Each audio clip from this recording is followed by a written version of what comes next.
नमस्कार दोस्तों, स्वागत है आपका आज के 19 सितंबर 2020 के वाजीराम करंट अफेयर्स क्विज़ के सेशन में, जो कि हम हिंदी में लेके आए हैं।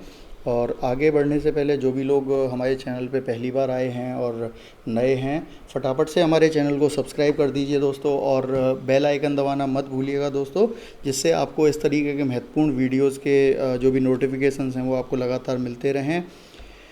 चलिए दोस्तों, स्टार्ट करते हैं। पहला क्वेश्चन है, सिंगापुर कन्वेंशन ऑन मीडिएशन के संदर्भ में तो निम्नलिखित कथनों पर विचार करें। यह भारत और अन्य देशों में व्यवसायों से जुड़े कॉरपोरेट विवादों की मध्यस्थता वाली सेटलमेंट को लागू करने के लिए एक अधिक प्रभावी तरीका प्रदान करता है, और यह सिंगापुर के नाम पर होने वाली पहली संयुक्त राष्ट्र संधि है। ठीक है, तो दोनों ही स्टेटमेंट यहाँ सही हैं, इसीलिए 1 और 2 करेक्ट, तो ऑप्शन सी करेक्ट हो जाएगा दोस्तों। इस पर बात करें तो ये सिंगापुर कन्वेंशन को जो ये लागू हो गई है, इसको साइन करने वाले जो भी देश हैं, उन देशों में जितनी भी कंपनियां हैं उनसे रिलेटेड जो भी कोई आपस में सरकार के मध्य और उन कंपनियों के मध्य जो भी कॉरपोरेट विवाद हैं, तो उन सभी को सुलझाने के लिए अभी तक जिस देश में वो कंपनियां होती थी, उन देशों की सरकारों द्वारा बनाए गए कानूनों के आधार पर उन देशों में ये सब कानूनी लड़ाइयाँ लड़ी जाती थीं, जो काफ़ी टिपिकल होता था, जिसमें काफ़ी संसाधन खर्च होते थे, धन खर्च होता था, व्यय होता था। तो इस सब से अब निजात मिल जाएगा सिंगापुर कन्वेंशन के माध्यम से। अब सिंगापुर कन्वेंशन के तहत जितनी भी ये कंपनियां हैं, अब उनको उस पर्टिकुलर देश में इसके लिए कानूनन लड़ाई लड़ने की आवश्यकता नहीं है। अब वो सिंगापुर कन्वेंशन को लागू करने वाली या इस पर हस्ताक्षर करने वाली किसी भी कंट्री में जाकर इसके ऊपर कानूनी लड़ाई लड़ सकते हैं। ठीक है, तो ये यहाँ पर आगे बढ़ते हैं दोस्तों। यहाँ सिंगापुर की बात करें तो ये जो है यहाँ पर ये इक्वेटर है, इक्वेटर 0 डिग्री लैटीट्यूड। ठीक है, तो यहाँ पर ये इसके उत्तर में 1 डिग्री नॉर्थ पर ये सिचुएटेड है। और कहाँ सिचुएटेड है? ये मलय पेनिनसुला। ठीक है, मलय पेनिनसुला, पेनिनसुला किसे बोलते हैं? जो 3 तरफ से समुद्र से घिरा हुआ होता है, तो उस पर यहाँ पे एक टिप दिख रही होगी, ये बहुत छोटी सी, मैंने बहुत बड़ी बनाई है। तो ये क्या है? ये सिंगापुर है। ठीक है दोस्तों, और ये सिंगापुर जो है बहुत छोटा सा देश है, और ये जो है इसके दक्षिण में ये मलय क्या है? ये स्ट्रेट ऑफ मलक्का। क्या है ये? Straight of Malacca. ठीक है, तो ये बहुत ही महत्वपूर्ण है, और ये सिंगापुर, मलेशिया और ये इंडोनेशिया के बीच में पड़ता है। इस पर बहुत ज़्यादा क्वेश्चन पूछे जाते हैं। वहीं सिंगापुर के प्रेसिडेंट की बात करें तो हलीमा याकूब यहाँ के राष्ट्रपति हैं, ली हीन लुंग जो हैं यहाँ के प्रधानमंत्री हैं, और सुंदरेश मेनन जो है यहाँ के क्या हैं? चीफ जस्टिस हैं। चलिए आगे बढ़ते हैं। National institute of mental health and neuro science से संबंधित है। यह भारत में बेंगलुरु में स्थित mental health and neuro science शिक्षा का शीर्ष केंद्र है। बिल्कुल सही है दोस्तों, और यह राष्ट्रीय महत्व का एक संस्थान है, इंस्टीट्यूट ऑफ नेशनल इम्पोर्टेंस, और स्वास्थ्य और परिवार कल्याण मंत्रालय के तहत स्वायत्तता से संचालित होता है। यह भी सही है, ये इसका लोगो है दोस्तों। आगे बढ़ते हैं। जल्द ही भारत में न्यूरोलॉजिस्ट, न्यूरोसर्जन और मनोचिकित्सक अपने रोगियों की मस्तिष्क की संरचना का नक्शा बना सकते हैं। और भारतीय ब्रेन टेम्पलेट और निम्हंस से यहाँ पे ये जो है दिल्ली में एक इंस्टीट्यूट है जो न्यूरो साइंसेस के लिए है। तो यहाँ के न्यूरो साइंटिस्ट की एक टीम द्वारा विकसित ब्रेन एटलस का उपयोग करके सटीक मूल्यांकन कर सकते हैं। दोस्तों इसके बैकग्राउंड में जाएं तो यहाँ आपको पता होना चाहिए कि जो ये ब्रेन एटलस है, ब्रेन एटलस का मतलब अभी तक जितने भी ये न्यूरोलॉजिस्ट हैं, न्यूरो साइंटिस्ट हैं, वो एक ब्रेन की टेम्पलेट को प्रयोग करते थे। जैसे यहाँ पे भारत में कोई भी अगर व्यक्ति बीमार हो जाता है, जिसको न्यूरोलॉजिकल मतलब मानसिक कोई परेशानी है, तो वो जब इनके पास जाता है तो ये उसकी टेस्टिंग करते हैं, और उसके बाद में क्या करते हैं, जो स्कैनिंग करने के बाद जो एक दिमाग का जो मस्तिष्क का ढांचा आता है, उसको इनके पास अवेलेबल जो टेम्पलेट होती हैं उनसे कंपेयर करते हैं। अब दोस्तों यहाँ परेशानी की बात क्या थी? अभी तक ये जिस टेम्पलेट से कंपेयर करते हैं वो टेम्पलेट भारतीयों के मस्तिष्क की नहीं थी। तो तो ये किसकी थी? ये कॉकेशियन लोगों की थी। और ये कॉकेशियन लोग कौन होते हैं? ये यूरोप में, रशिया में, यहाँ यूरोपियन मूल के जितने लोग हैं ये कॉकेशियन लोग हैं, ठीक है। और जैसे हम भारतीय मूल के लोग हैं ऐसे ही ये कॉकेशियन लोग। अब इनकी वहाँ पे जो एनवायरमेंटल कंडीशंस अलग प्रकार की होती हैं, इसी वजह से इनकी कदकाठी अलग प्रकार की होती है और इसी वजह से इनके मस्तिष्क की संरचना भी अलग प्रकार की होती है। अब ये जो टेम्पलेट्स बनाई गई तो ये कॉकेशियन लोगों के मस्तिष्क को स्कैन करके उनको एज ए टेम्पलेट यूज़ किया जाता है। और अभी तक जो होता था, भारतीयों को जब इनकी स्कैनिंग होती थी तो उन मस्तिष्क की संरचनाओं से कंपेयर करके बीमारी जो है ढूंढी जाती थी और जो भी परेशानी है उसको देखा जाता था, उसके बाद इलाज यहाँ पे किया जाता था। लेकिन उससे क्या है, जब वहाँ पे जब अलग अलग प्रकार के जो मस्तिष्क की संरचनाएं हैं और उनको जब कंपेयर करके बीमारी का इलाज करेंगे तो प्रॉपर इलाज नहीं हो पाएगा। तो ऐसे में अब यहाँ पर जो निमहंस और भारतीय जो न्यूरोलॉजिस्ट हैं, इन्होंने जो नया भारतीयों के जो है ब्रेन को स्कैन करके टेम्पलेट्स बनाई हैं और इसके लिए इन्होंने 500 से अधिक भारतीयों के मस्तिष्क को स्कैन करके यहाँ पे, जिनकी आयु 6 से 60 वर्ष की आयु के बीच में है और इनको जो है 5 आयु वर्ग में बांट के इनके 5 तरीके की अलग अलग आयु वर्ग की टेम्पलेट्स यहाँ डेवलप की हैं, ठीक है। अब इससे क्या होगा, भारतीय लोगों का इलाज जो है वो बेहतर तरीके से हो पाएगा। तो आगे बढ़ें तो यहाँ पे national institute of mental health and neuro sciences जो है ये कहाँ पर है? ये बेंगलुरु में है। और बेंगलुरु कहाँ पर है दोस्तों? ये कर्नाटक में है, ठीक है। और यहीं पे इसकी बात करें तो यह राष्ट्रीय महत्व का संस्थान है, इंस्टीट्यूट ऑफ नेशनल इम्पोर्टेंस। इसके विषय में हम पीछे चर्चा कर चुके हैं। अगला क्वेश्चन है समलैंगिक विवाह, सेम सेक्स मैरिजेज़ के संदर्भ में निम्नलिखित कथनों पर विचार करें। तो यहाँ पर 2018 में सुप्रीम कोर्ट ने एक डिसीजन दिया था, भारतीय दंड संहिता की धारा 377 के तहत क्या है, यहाँ पे जो भी एक ही लिंग के वयस्कों के बीच निजी सहमति से यौन आचरण का जो अपराधीकरण था उसे समाप्त कर दिया गया था, उसे असंवैधानिक घोषित कर दिया गया था। दोस्तों ये बिल्कुल सही है। वहीं बात करें दूसरे स्टेटमेंट की तो भारतीय दंड संहिता की धारा 377 1861 में शुरू की गई भारतीय दंड संहिता की एक धारा है, यह भी सही है। तो इसीलिए ऑप्शन सी सही हो जाएगा।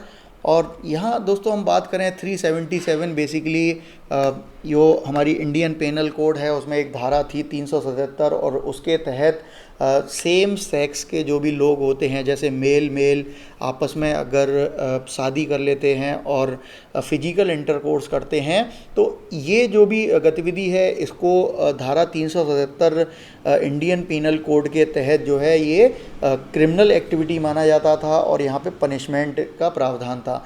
तो इसको जो है 2018 में 5 न्यायाधीशों की संविधान पीठ ने, सुप्रीम कोर्ट की ने डीक्रिमिनलाइज कर दिया और यहाँ इसके लिए जो पनिशमेंट था उसको समाप्त कर दिया। और इसके लिए बोला गया कि भाई ये जो है जो मानवाधिकार हैं उनका हनन है, क्योंकि ठीक है वो गे हैं या जो भी कम्युनिटी के हैं, LGBT कम्युनिटी बोलते हैं इनको, LGBT कम्युनिटी, ठीक है।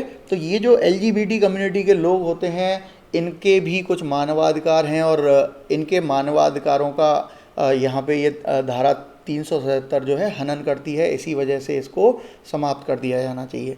तो यहाँ पर अब समस्या कहाँ आती है? ठीक है सुप्रीम कोर्ट ने इसको समाप्त कर दिया है, लेकिन यहाँ पर कुछ सामाजिक लोगों ने दिल्ली उच्च न्यायालय, Delhi high court, Delhi high court में एक क्या है याचिका दायर की और उसके तहत जो है यहाँ पर उन्होंने बोला है, ये जो भी याचिका दायर की गई है लोगों द्वारा, उन्होंने ये बोला है कि जो समलैंगिक विवाह को मान्यता दी जानी चाहिए।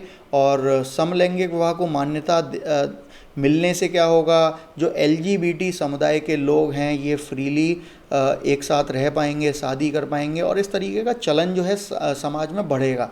तो इस प्रथा को रोकने के लिए, इस तरीके की ये जो सामाजिक कुरीति हैं इनको रोकने के लिए भारत सरकार ने दिल्ली हाई कोर्ट में अपनी तरफ से एक याचिका दायर की है और वहाँ अपना एक सुझाव दिया है दिल्ली उच्च न्यायालय को, और कहा गया है कि हमारी कानून व्यवस्था, हमारा समाज और हमारे जो भी सामाजिक मूल्य हैं, वैल्यूज़ हैं, वो समान लिंग वाले जो भी जोड़े हैं उनके विवाह को मान्यता नहीं देते हैं, और आप जो है इसमें इस प्रकार की मान्यता देकर कोई भी विवाद खड़ा ना करें। जो जैसा चल रहा है वैसा चलने दें, ठीक है। और यहाँ पर बाकी सब हमने डिस्कस कर लिया है और कुछ खास नहीं है, आगे बात करते हैं। दोस्तों यहाँ पे एक और यहाँ पे बात करेंगे, यहाँ पे अननेचुरल सेक्स की बात आती है। जो भी ये डीक्रिमिनलाइज किया गया था, यहाँ अननेचुरल सेक्स, नेचुरल सेक्स जो होता है मेल और फीमेल के बीच होता है, और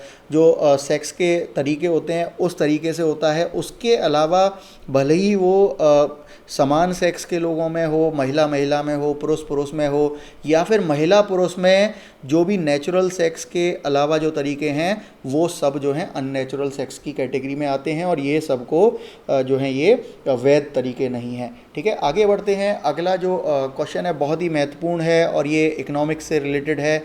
ब्याज की दर derivatives, interest rate derivatives, IRDs बोलेंगे शॉर्ट में, ये एक ऐसे अनुबंध हैं जिनका मूल्य केवल एक ब्याज दर से प्राप्त होता है। दोस्तों यहाँ पर ये एक शब्द यहाँ पे गलत हो जाएगा इस स्टेटमेंट में, ये केवल एक ब्याज दर द्वारा प्राप्त नहीं होते।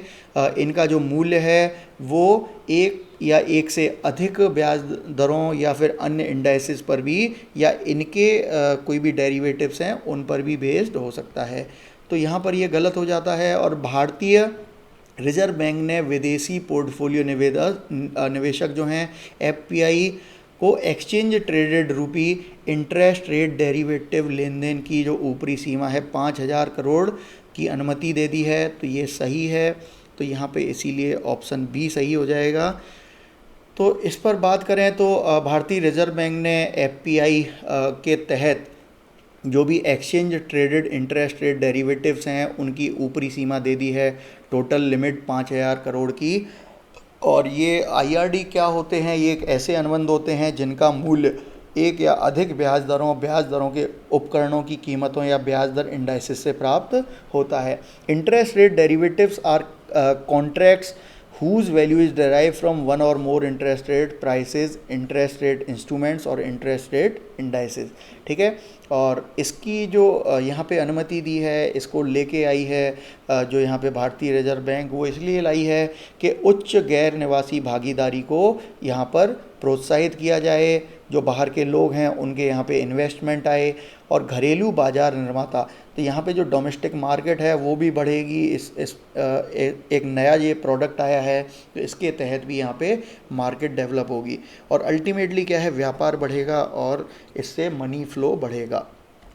तो आगे बात करते हैं। अगला क्वेश्चन अंतर्राज्य प्रवासी, इंटर स्टेट माइग्रेंट वर्कर्स से संबंधित है। तो अंतर्राज्य प्रवासी श्रमिक अधिनियम 1979 उन कमज़ोर श्रमिकों की रक्षा करने के लिए है जो अपने ही राज्य को रोज़गार के लिए छोड़ देते हैं और दूसरे राज्य में माइग्रेट कर जाते हैं। बिल्कुल सही है दोस्तों। दोस्तों यहाँ पे ये इस अधिनियम की ये वर्ष याद रखना 1979 यह उस प्रत्येक प्रतिष्ठान और ठेकेदार पर लागू होता है जिसके पास अपने रोल पर 50 या उससे अधिक, दोस्तों यहाँ 50 गलत हो जाता है, यहाँ 50 की जगह 5 आएगा, 5 या उससे अधिक प्रवासी श्रमिक होते हैं, इसीलिए यह स्टेटमेंट गलत हो जाएगा और केवल ऑप्शन ए सही रहेगा। दोस्तों यहाँ पे इंटर स्टेट माइग्रेंट वर्कर्स का ये अधिनियम जो है ये labour and employment ministry government of India के तहत आता है। तो यहाँ पर ये आर्टिकल जो है ये हम न्यूज़ में क्यों आया है, यहाँ पे एक सामाजिक कार्यकर्ता हैं अंजलि भारद्वाज, उनके द्वारा RTI के तहत जो है केंद्रीय श्रम आयोग से एक जानकारी मांगी गई थी और उसके तहत इन्होंने पूछा था कि भारत में कितने इंटर स्टेट माइग्रेंट वर्कर्स यहाँ पे रजिस्टर्ड हैं। जिस तरीके से इनके लिए यहाँ सुविधाएं कोरोना काल में जो है ये कोरोना के तहत जो लॉकडाउन लगा था उसके तहत इनको बहुत सारी समस्याएं हुई थी, तो इन्होंने जान लिया कि यहाँ पे कितने लोग जो हैं ये पंजीकृत हैं ऑफिशियली। तो यहाँ पे जवाब आया कि केवल भारत में वर्ष 2019-20 में पूरे भारत में केवल 33,776 प्रवासी श्रमिक जो हैं वो इस अधिनियम के तहत ही पंजीकृत हैं, बाकी कोई भी पंजीकृत नहीं है। तो यहाँ पे अब देखते हैं कौन कौन कहाँ कहाँ पंजीकृत है। तो भारत में सबसे ज़्यादा जो हैं कोच्चि जो कि केरल में पड़ता है, इसके कार्यालय में 7800 से अधिक श्रमिक जो हैं पंजीकृत हैं। वहीं झारखंड के धनबाद में 7,500 श्रमिक रजिस्टर्ड हैं। तमिलनाडु के चेन्नई में 6,623 रजिस्टर्ड हैं। वहीं बात करें तो पिछले 5 सालों में दिल्ली जैसे बड़े महानगर, देहरादून, पटना जैसे बड़े बड़े क्षेत्रों में प्रवासी श्रमिकों की जो पंजीकरण की संख्या है वो शून्य है। कितनी है? शून्य, मतलब एक भी रजिस्टर्ड नहीं है। ठीक है, तो यहाँ पे इसीलिए थोड़ा सा इम्पोर्टेंट हो जाता है। और इनके लिए जो है यहाँ पे इंटर स्टेट माइग्रेंट वर्कमैन अधिनियम 1979 आया, और इसके तहत जो है कोई भी ठेकेदार जो है जिसके पास अपने रोल पर 5 या उससे अधिक प्रवासी श्रमिक होते हैं, यह पंजीकरण के प्रमाण पत्र के बिना उनके रोजगार पर प्रतिबंध लगाता है। मतलब अगर ये ठेकेदार जो भी या फिर कोई भी प्रतिष्ठान, कोई भी कंपनी अगर रजिस्टर्ड नहीं है तो वो 5 या उससे अधिक प्रवासी श्रमिकों को यहाँ पर काम नहीं दे सकती है।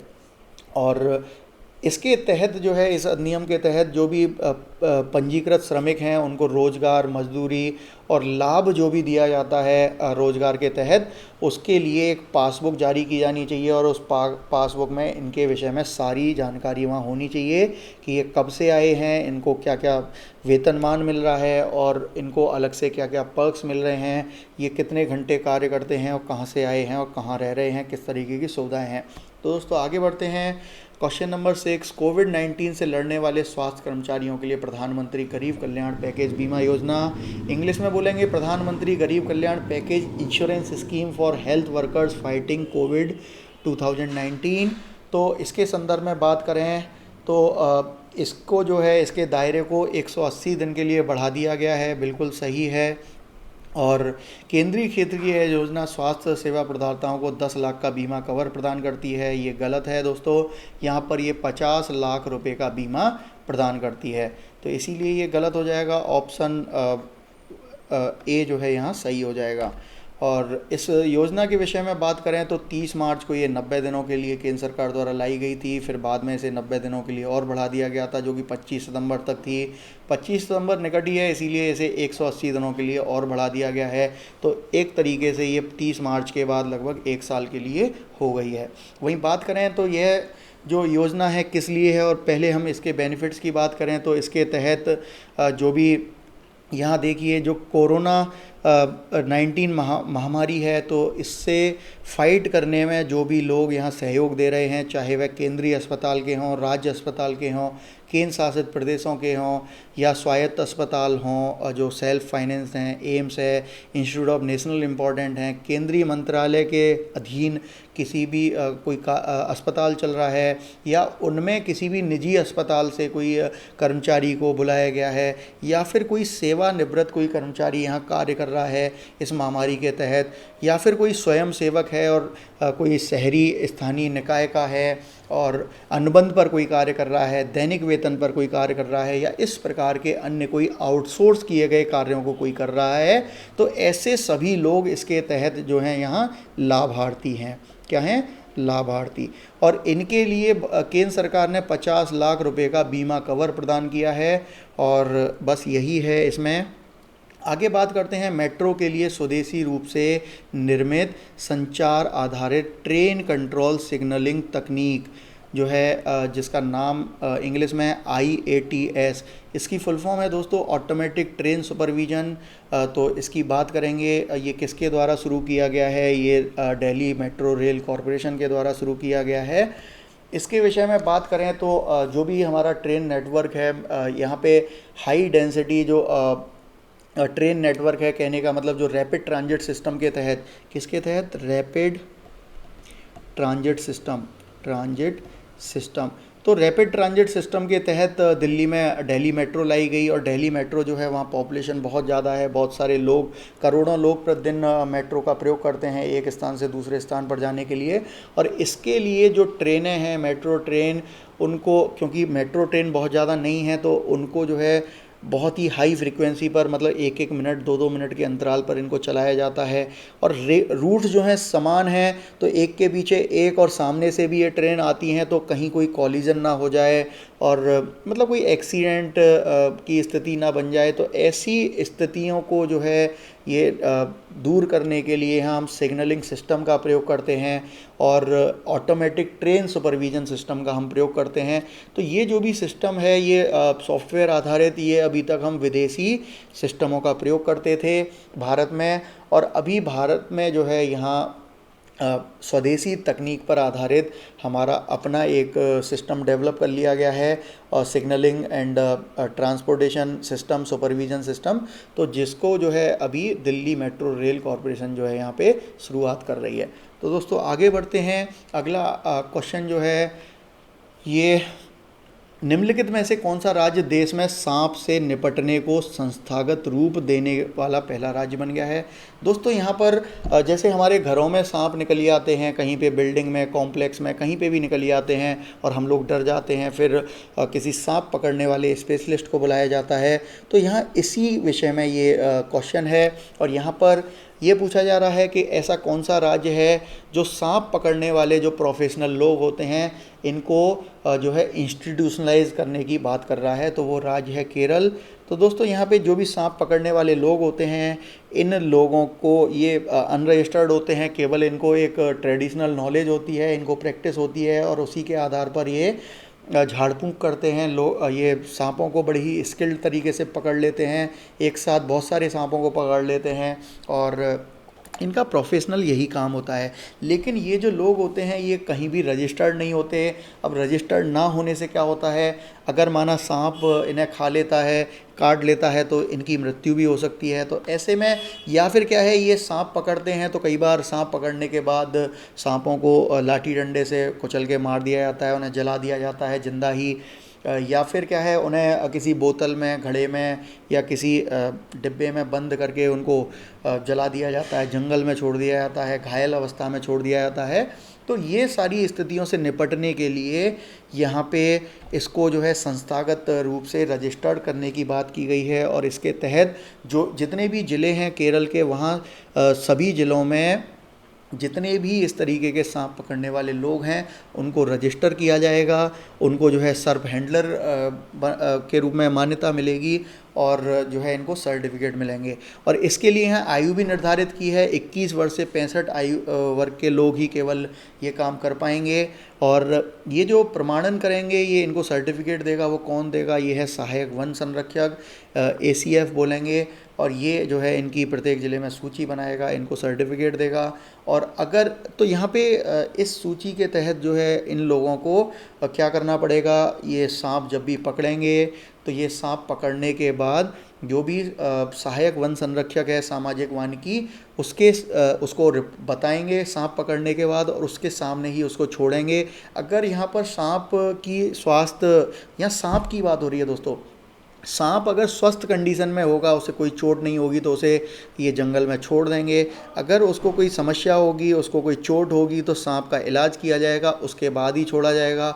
वहीं पे एक और बात, अगर कोई सांप जो है वो विदेशी मूल का है, मतलब कोई एक्जोटिक स्पीसीज का है, तो उसको जो है यहाँ पे वन संरक्षक को दे दिया जाएगा, वन विभाग के लोगों को सौंप दिया जाएगा, और उस पर क्या उसे वन में छोड़ा जाए या नहीं छोड़ा जाए, इस पर ये डिसीजन लेंगे। दोस्तों यहाँ पे ये डिसीजन की आवश्यकता इस वजह से है कि जो भी ये सांप हैं विदेशी नस्ल के, तो विदेशी नस्ल के सांप जो हैं हमारे जो लोकल यहाँ की जो टेरिटरी है, तो लोकल जो बायोडाइवर्सिटी है, इसको ये प्रभावित भी कर सकते हैं। तो जो लोकल स्पीसीज़ हैं उनको प्रभावित कर सकते हैं, उनके मूल को समूल नाश कर सकते हैं। इसीलिए इस पर जो भी डिसीजन है वो यहाँ पे वन विभाग के लोग लेंगे। चलिए आगे बढ़ते हैं। तो महालया से संबंधित है अगला क्वेश्चन। महालया हिंदू कैलेंडर के अनुसार देवी पक्ष की शुरुआत और पितृ पक्ष की समाप्ति का प्रतीक है। बंगाल में महालया दुर्गा पूजा उत्सव की शुरुआत का प्रतीक है। दोस्तों यहाँ पर दोनों ही स्टेटमेंट सही हैं, और इसीलिए ऑप्शन सी सही हो जाएगा। महालया के विषय में बात करें तो प्रधानमंत्री नरेंद्र मोदी जी ने इसके अवसर पर लोगों को शुभकामनाएं दी हैं। महालया क्या होता है, हिंदू कैलेंडर के अनुसार जो ये पितृपक्ष समाप्त होता है और इसके बाद देवी पक्ष ये स्टार्ट होता है, तो इसकी शुरुआत जो है ये महालया के साथ होती है। और महालय का कहने का मतलब महालय जो माना जाता है कि इस दिन जो है यहाँ पर देवी दुर्गा का पृथ्वी पर अवतरण हुआ था, तो महालय को वह दिन माना जाता है। और इसी के साथ जो है दुर्गा उत्सव, जो दुर्गा पूजा है, इससे रिलेटेड उत्सवों की शुरुआत होती है और इसका जो है बंगाल में बहुत ही महात्म्य है। और जब भी ये महालय होता है तो महालय के दिन से ही यहाँ पर जो चंडी ग्रंथ है, देवी महात्म्य है, उसको यहाँ बंगाल में लोग सुनते हैं सुबह ही और इसी के साथ अपनी दिनचर्या को प्रारंभ करते हैं। और घरों में और पूजा मंडपों में यहाँ पे पितरों को तर्पण दिया जाता है।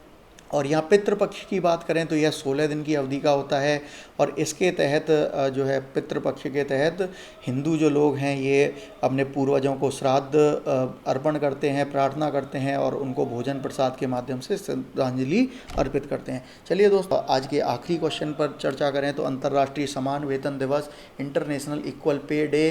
तो ये इंटरनेशनल इक्वल पे डे के संदर्भ में हम बात करें तो 15 नवंबर 2019 को संयुक्त राष्ट्र महासभा ने अंतर्राष्ट्रीय समान वेतन दिवस के संबंध में एक प्रस्ताव अपनाया। बिल्कुल सही है दोस्तों, यहाँ ये डेट याद रखना, 15 नवंबर 2019 को ये अपनाया गया है प्रस्ताव। और वहीं दूसरा स्टेटमेंट है अंतर्राष्ट्रीय समान वेतन दिवस 18 नवंबर 2019 को पहली बार मनाया गया। दोस्तों ये डेट गलत है, यहाँ पे ये डेट है 18 सितंबर 2020, तो इसको ये पहली बार मनाया गया है, इसीलिए गलत हो जाएगा, ऑप्शन ए सही होगा। और ये जो है अंतर्राष्ट्रीय समान वेतन दिवस, ये जो है यहाँ पे इसका नेतृत्व जो है EPIC, equal pay international coalition के तहत किया गया है और इसका नेतृत्व जो है इंटरनेशनल श्रम संगठन, इंटरनेशनल लेबर ऑर्गेनाइजेशन बोलते हैं ILO, और संयुक्त राष्ट्र वुमेन एंड पार्टनर्स द्वारा किया जा रहा है। ठीक है, यहाँ पर दोस्तों बात ये है कि जो भी पूरा विश्व है, पूरे विश्व में महिला और पुरुषों को समान कार्य के लिए समान वेतन नहीं मिलता है। तो यहाँ महिला और पुरुषों के समान कार्य के लिए जो इनको वेतन मिलता है उसमें जो जेंडर पे गैप है वो लगभग 23% का है पूरे विश्व में। तो इसके लिए यहाँ पे अवेयरनेस फैलाने के लिए ये 18 सितंबर 2020 को पहली बार ये अंतर्राष्ट्रीय समान वेतन दिवस मनाया जा रहा है। और यहाँ पर ये जो रेजोल्यूशन है इसके समर्थन में कौन कौन से देश थे, Canada, Australia, Germany, Panama, New Zealand, दक्षिण अफ्रीका, स्विट्ज़रलैंड जैसे महत्वपूर्ण देशों ने इसमें सहयोग दिया। दोस्तों यहाँ पे आज का सेशन समाप्त होता है और जो भी लोग हमारे चैनल पे नए हैं, इस वीडियो को हमारे को पहली बार देख रहे हैं, फटाफट से हमारे चैनल को सब्सक्राइब कीजिए और बेल आइकन भी दबा दीजिए दोस्तों, जिससे इस तरीके के महत्वपूर्ण वीडियोज़ के जो नोटिफिकेशंस हैं आपको लगातार मिलते रहें और आप इससे बराबर लाभान्वित होते रहें। दोस्तों यहाँ पर महत्वपूर्ण बात ये है कि हम और भी बहुत सारे टॉपिकों पर यहाँ पे IAS, PCS और अन्य विभिन्न एग्जामों से रिलेटेड महत्वपूर्ण जानकारी यहाँ डालते रहते हैं। तो इसीलिए अगर आप इसको सब्सक्राइब करेंगे और नोटिफिकेशन बेल दबा देंगे तो आपको जो है ये नोटिफिकेशंस बराबर मिलते रहेंगे, आप लाभान्वित होते रहेंगे। और दोस्तों केवल यहाँ आपको यहीं तक नहीं रुकना है, आपको इसे जो है अपने दोस्तों और मित्रों तक भी शेयर करना है, जिससे इसके लाभ जो हैं उनको भी मिल सकें। चलिए फिर मिलते हैं एक नए वीडियो के साथ। नमस्कार।